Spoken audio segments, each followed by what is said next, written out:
नमस्कार दोस्तों, एक बार फिर से क्वेश्चन डिस्कशन के एक और नए वीडियो में आपका स्वागत है। तो चलिए शुरू हो जाइए। क्वेश्चन है कि बड़े परमाणु वाले तत्वों से बने बंध डैश होते हैं।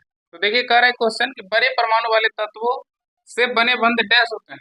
तो देखिए एक पूछेगा आपसे बड़े परमाणु वाले और एक आपसे पूछेगा छोटे परमाणु वाले। छोटे परमाणु वाले, तो बड़े परमाणु की बात करें तो इसका बंध जो होता है वो कमजोर होता है, कमजोर, और इसका बंध जो होता है वो मजबूत होता है, मजबूत। तो देखिए पूछ रहा था कि बड़े परमाणु वाले तत्वों से बने बंध, यानी बड़े परमाणु वाले तत्वों से बने बंध जो होता है वो कमजोर होता है, और छोटे परमाणु वाले तत्वों से बने बंध जो होता है वो मजबूत होता है। इसका आंसर क्या होगा? Option A. नेक्स्ट क्वेश्चन है कि आयनिक यौगिक में आयन एक दूसरे को आकर्षित करते हैं और मजबूत डैश द्वारा जुड़े होते हैं। जैसे मान लीजिए कोई आयनिक यौगिक है NaCl, यानी Na प्लस और Cl माइनस, ये आयनिक यौगिक है और कह रहा था कि आयनिक यौगिक एक दूसरे को आकर्षित करते हैं। आकर्षित करेगा क्योंकि इस पर पॉजिटिव है, इस पर क्या निगेटिव है, तो एक दूसरे को क्या करेगा? आकर्षित करेगा।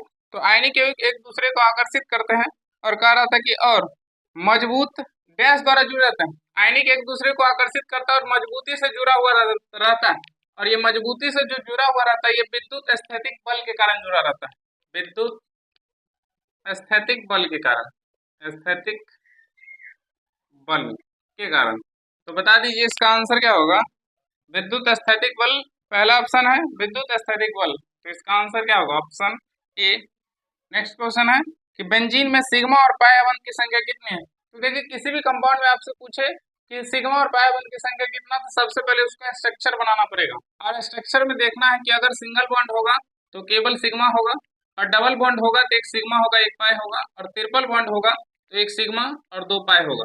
अब देखिए बेंजीन के स्ट्रक्चर की बात करें तो सबसे पहले इसका फॉर्मूला होता है C6H6, ये बेंजीन का सूत्र होता है।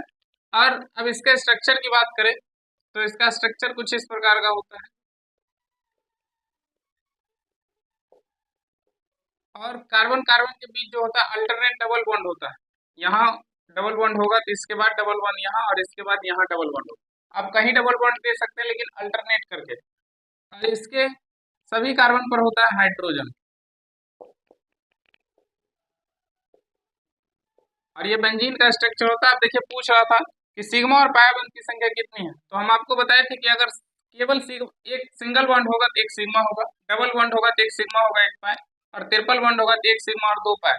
अब देखिए यहाँ सिंगल बॉन्ड है तो एक सिग्मा होगा, यहाँ डबल बॉन्ड है तो एक सिग्मा एक पाई, यहाँ सिंगल बॉन्ड है एक सिग्मा होगा, यहाँ भी सिंगल बॉन्ड है तो एक सिग्मा होगा, यहाँ सिंगल बॉन्ड सिग्मा, यहाँ भी सिग्मा, और यहाँ डबल बॉन्ड है तो एक सिग्मा एक पाई, यहाँ सिंगल बॉन्ड सिग्मा, यहाँ भी सिग्मा, डबल बॉन्ड है तो एक सिग्मा एक पाई, यहाँ भी सिंगल बॉन्ड है सिग्मा, और यहाँ भी सिग्मा होगा। अब गिन लीजिए कि कितना होगा सिग्मा और कितना पाई।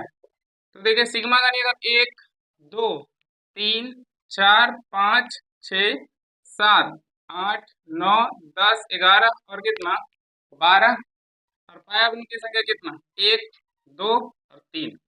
सिग्मा कितना 12 और पाई कितना 3। पूछ रहा था कि सिग्मा और पाई उनकी संख्या कितनी है? सिग्मा 12 और पाई कितना 3। तो देखिए किस ऑप्शन में, पहला ऑप्शन है 12 और 3, तो इसका आंसर होगा ऑप्शन ए। नेक्स्ट क्वेश्चन है कि NH3 में नाइट्रोजन की संयोजकता कितनी है? तो देखिए पूछ रहा है कि NH3 में नाइट्रोजन की संयोजकता कितनी है। तो नाइट्रोजन की बात करें तो नाइट्रोजन का होता है परमाणु क्रमांक कितना 7, और इसका जब इलेक्ट्रॉनिक विन्यास निकालिएगा कितना होगा 2 और 5, और इसके बाह्यतम कक्षा में इलेक्ट्रॉन कितना 5। हम आपको पिछले वीडियो में बताए थे कि अगर बाह्यतम कक्षा का इलेक्ट्रॉन 5 होगा तो संयोजकता क्या होता है 8 माइनस बाह्यतम कक्षा का इलेक्ट्रॉन यानी संयोजी इलेक्ट्रॉन। तो यहाँ संयोजकता कितना होगा? संयोजकता 3। अगर इसमें से हाइड्रोजन का पूछता तो हाइड्रोजन का परमाणु क्रमांक कितना होता है 1, और जब इलेक्ट्रॉनिक विन्यास निकालिएगा कितना होगा 1। और यहाँ संयोजकता की बात करें, संयोजकता तो बाह्यतम कक्षा के इलेक्ट्रॉन अगर 1 2 3 होता है तो संयोजकता संयोजी इलेक्ट्रॉन के बराबर होता है, यानी 1 है तो संयोजकता भी क्या होगा 1 होगा। अब देखिए नाइट्रोजन का पूछेगा तो संयोजकता कितना 3, और हाइड्रोजन का पूछेगा तो संयोजकता कितना 1। अब देखिए इतना निकालते नहीं रहिए, अब अगर आपको कंपाउंड दे और पूछे संयोजकता क्या है तो संयोजकता इंटरचेंज करता है। देखिए नाइट्रोजन पर 1 है तो नाइट्रोजन की संयोजकता कितना है 3, यानी हाइड्रोजन पर वाला किसका होगा नाइट्रोजन का, और हाइड्रोजन पर जो होगा वो किसका होगा, नाइट्रोजन का। तो यहीं से पलट दीजिएगा, नाइट्रोजन का पूछ रहा है कितना होगा 3, यहाँ भी निकाले हैं कितना आया 3, और हाइड्रोजन का पूछे कितना 1, हाइड्रोजन पर 3 है लेकिन नाइट्रोजन पर 1 है, तो ये हाइड्रोजन का होगा नाइट्रोजन वाला, और नाइट्रोजन का पूछे क्या होगा हाइड्रोजन वाला 1। तो इसका आंसर बता दीजिए, पूछ रहा था कि नाइट्रोजन की संयोजकता कितनी है, तो कितना होगा 3, ऑप्शन ए। नेक्स्ट क्वेश्चन है कि वह तत्व जिसके अणु में 3 संयुक्त इलेक्ट्रॉन होते हैं का एक उदाहरण है। 3 संयुक्त इलेक्ट्रॉन का मतलब 3 संयोजी इलेक्ट्रॉन होते हैं, यानी बाह्यतम कक्षा में 3 इलेक्ट्रॉन होते हैं, उसका एक उदाहरण है। अब देखिए पहला ऑप्शन है सिलिकॉन, बी ऑप्शन है तांबा, सी ऑप्शन है जर्मेनियम और डी ऑप्शन है एल्युमिनियम। तो देखिए अगर आप एक एक करके निकालते हैं, तो जब एक एक करके निकालिएगा तो बहुत टाइम लग जाएगा। तो देखिए कैसे आप पता कीजिएगा 3 संयोजी इलेक्ट्रॉन होते हैं। तो देखिए अगर आपको पीरियोडिक टेबल याद होगा तो पीरियोडिक टेबल में 13वें वर्ग या 13वें समूह के जितने भी तत्व होगा सबका बाह्यतम कक्षा का इलेक्ट्रॉन 3 होता है, यानी संयुक्त इलेक्ट्रॉन जो होगा संयोजी इलेक्ट्रॉन 3 होगा। अब 13वें वर्ग की बात करें तो इसमें आता है बोरॉन, एल्युमिनियम, गैलियम, इंडियम और thallium. Boron, aluminium, gallium, indium और थेलियम। तो देखिए ये सब का संयोजी इलेक्ट्रॉन जो होगा 3 होगा। तो देखिए पहला ऑप्शन है सिलिकॉन, इसमें कहीं सिलिकॉन नहीं होगा, यह आंसर होगा नहीं। बी ऑप्शन है तांबा, तांबा भी नहीं है तो ये भी नहीं होगा। सी ऑप्शन है जर्मेनियम, जर्मेनियम भी नहीं, ये भी नहीं होगा। और डी ऑप्शन है एल्युमिनियम। तो देखिए इसमें है एल्युमिनियम, एल्युमिनियम, इसका आंसर क्या होगा aluminium, option D. Next question है कि निम्न में से त्रिसंयोजक, त्रिसंयोजक का मतलब 3, त्रिसंयोजक तत्व कौन सा है। तो देखिए त्रिसंयोजक तत्व अभी बताए थे, बोरॉन, एल्युमिनियम, गैलियम, इंडियम और कौन सा थेलियम। तो देखिए पहला ऑप्शन है बोरॉन, बोरॉन है। बी ऑप्शन है इंडियम, ये भी है। सी ऑप्शन है एल्युमिनियम, एल्युमिनियम भी है। और डी ऑप्शन है ये सभी। तो इसका आंसर क्या होगा ये सभी। नेक्स्ट क्वेश्चन है कि फास्फोरस के एक परमाणु में कितने संयोजी इलेक्ट्रॉन होते हैं।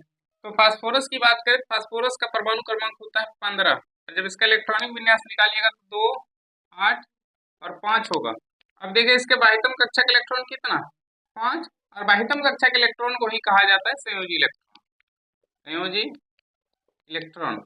और देखिए पूछ रहा था कि फास्फोरस के एक परमाणु में कितने संयोजी इलेक्ट्रॉन होते हैं, कितना 5। तो इसका आंसर होगा ऑप्शन डी। नेक्स्ट क्वेश्चन है NH4 का होल 2 SO4 के एक अणु में कितने परमाणु होते हैं। तो देखिए जब भी आपको फॉर्मूला दे और उसमें पूछे कि एक अणु में कितने परमाणु होते हैं, 2 अणु में कितने परमाणु होते हैं, तो उसमें उपस्थित सभी परमाणु को गिन दीजिएगा, आंसर आ जाएगा। तो देखिए पूछ रहा था NH4 का होल 2 और SO4 में पूछ रहा था कि एक अणु में कितने परमाणु। तो देखिए इसके आगे कुछ नहीं लगा हुआ, एक है, 2 लगता तो 2 अणु होता, 3 होता तो 3 होता, 3 अणु। अब देखिए पूछ रहा था एक अणु, तो इसमें परमाणु को गिन दीजिए। देखिए नाइट्रोजन का कितना परमाणु 1, हाइड्रोजन का कितना 4, और 4 1 कितना 5, और 2 है तो 2 से गुना कर दीजिए, 5 दूनी कितना 10, सल्फर का 1 11, और ऑक्सीजन का 4 कितना 15। तो टोटल परमाणु कितना होगा 15। इसका आंसर क्या होगा 15, ऑप्शन बी। नेक्स्ट क्वेश्चन है कि यदि एल्युमिनियम की संयोजकता 3 और ऑक्सीजन की संयोजकता 2 है तो एल्युमिनियम ऑक्साइड का रासायनिक सूत्र होगा। देखिए कह रहे हैं कि एल्युमिनियम की संयोजकता 3 और ऑक्सीजन की संयोजकता 2 है, तो कह रहा है कि एल्युमिनियम ऑक्साइड का रासायनिक सूत्र होगा। हम आपको बताए थे कि संयोजकता इंटरचेंज करता है जब फार्मूला बनता है। तो देखिए एल्युमिनियम ऑक्साइड का पूछ रहा था, लिख दीजिए ऐसे, और एल्युमिनियम का है 3 तो ऑक्सीजन पर लिख दीजिए, ऑक्सीजन का है 2 तो एल्युमिनियम पर लिख दीजिए। एल्युमिनियम ऑक्साइड का फार्मूला होगा Al2O3।